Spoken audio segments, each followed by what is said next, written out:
Another driver that had just the same kind of damage in his engine is Al Hoffman. Now, Al lost this race in the first round, but his engine damage caused oil to come out on the exhaust headers. That caused a great fire, and Al had to deal with not only the flames and the fire, but also the smoke in the cockpit. Al's a veteran, and he was able to cope quite well. One of the reasons these funny car drivers are stressing their engines to limit is to catch up with another guy named John Force.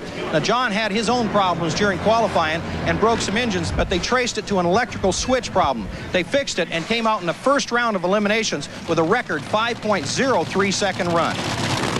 Another foot or so, the engine forward, trying to restrain 5,000 horsepower is not easy. A great start by Corey Mack, but it is not enough. Connie Coletta, 300 miles an hour in 4.81 seconds. The margin of victory, how about 7 thousandths of a second, Brian? Look at it again. McLenithan is 200ths faster off the line than Coletta. That translates to about a car length lead. As you can see, the front ends of both cars dancing in the early stages of this race. But then at the top end, watch Coletta close strong. He's 10 miles an hour faster nearly at the finish line, 300.90 miles per hour. Look how close the finish was.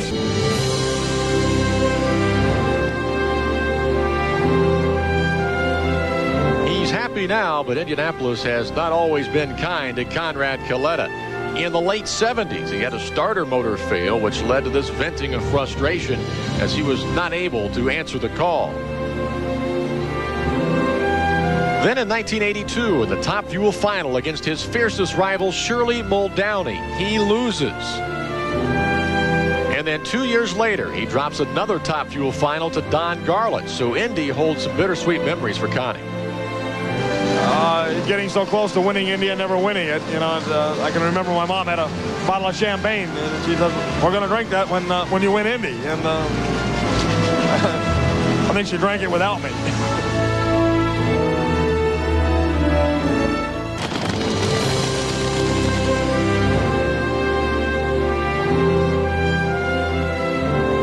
'70, where Jim Nicole and I were going for it in the final round, and his clutch came out of his car right in the lights and cut his car in half, and he went over the guardrail, and I went spinning down at the end of the track, you know, following his car, and I figured he had lost his life at that time.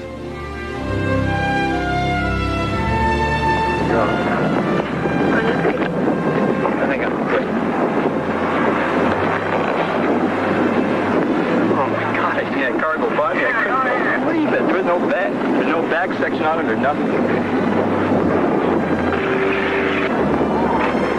Don Prudhomme expected the worst, but Jim Nicole walked away from that accident, and obviously Prudhomme did not follow up on his threat to retire. Let's see how Buzzy Carter and Eddie Hill have set up this car. Scott Coletta way first. Scott Coletta. Scott Coletta. No! It is Eddie Hill. A picture-perfect 4.77 elapsed time. Look at this. The crowd giving the Snake a standing ovation after his final run at the U.S. Nationals. Snake, we thank you, sir. It has been an incredible run. We'll be back after this. And there's a problem with Epler's car. Remember, Frank Hawley told us about the thrash they went through after round one. That starter Buster Couch pointing at something leaking on the pavement. He's the man that will make the ultimate decision. Buster says shut it off. 1961 was the first year that the U.S. Nationals were held in Indianapolis, Indiana.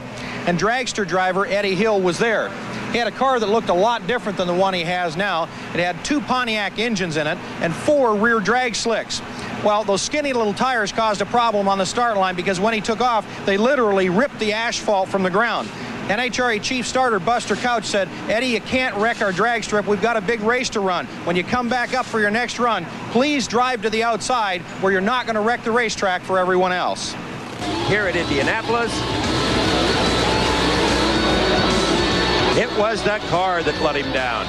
Something going wrong in the drivetrain of the clutch. Mark Howick sailed into his first ever U.S. Nationals final with a 717. Look how busy he gets when the rear end breaks away, sawing at the wheel, getting it pointed in the right direction. Now watch the O's wheel of Johnson in the far lane. Look how long the front wheels were off the ground all the way through low and second gear. But it didn't matter. Johnson wins it by a nose. They both run identical 7.15 second elapsed time. I talked to Warren about that wheel stand. Warren, a broken wheelie bar. This baby could have been a handful. Oh, man, I feel like Bob Riggle in a wheel stander. All I saw was black sky and bats. They're just sitting there. They'll do this in pro stock. Who's going to break? Who's going to stage? Warren does. Howick does not hold him up. The U.S. Nationals final in pro stock. Warren Johnson. It was off the mark first by 300ths, and he wins it by 4. A 7:13 to a 7:17, winning speed 193. Warren wins it for the 4th time. Greg Anderson suffered through the worst weekend he probably ever had. He was sick when he got here. He got run over by the competition. It was unbelievable. This race really belongs to Greg. Spurlock once again had lane choice. Once again has chosen the right lane. I don't know how wise that is. It's like, I really don't. Pedregon last to stage. Great start, identical reaction times.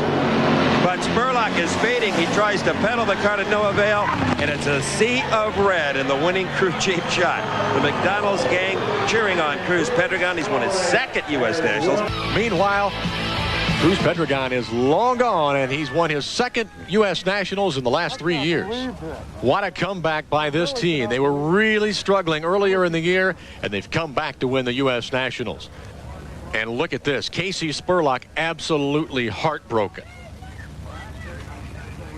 Laying on the back of his car. We heard him tell Steve Evans earlier just how much this race meant to him. It was a boyhood dream to make it to the finals of the Nationals. And we see just how much it hurts to lose in the finals.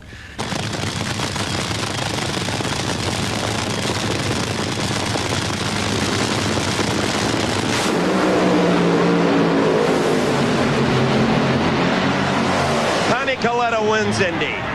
The 30-year dream is finally realized. Scott, his son, and the crew are delirious and well they should be. A 4.8 second run, 301 miles an hour, defeats Eddie Hill.